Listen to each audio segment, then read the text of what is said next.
Așa. Și încheiat tete. Adică atât. Mă rog, portbagaj tătătăt.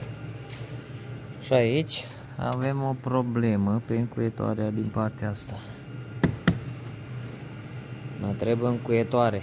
După aia o să meargă toate. Dacă o pun asta înapoi, nu o să mai meargă. Pentru că pune sistemul în scurt, cum ar veni.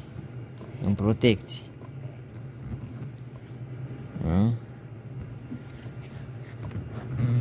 Așa. Și uneori rămâne blocată de tot. Ia să dăm și un test.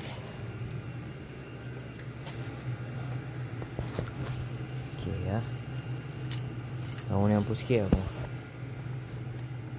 În buzunarul ăsta. Așa. Dăm pe închis. E deschis în loc să închide. Și nu mai merge.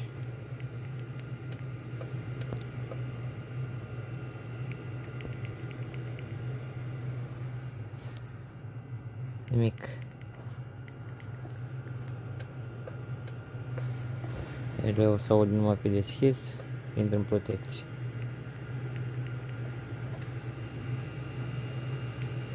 Nimic. Deci îmi trebuie încuietoare pe partea dreaptă. Aici.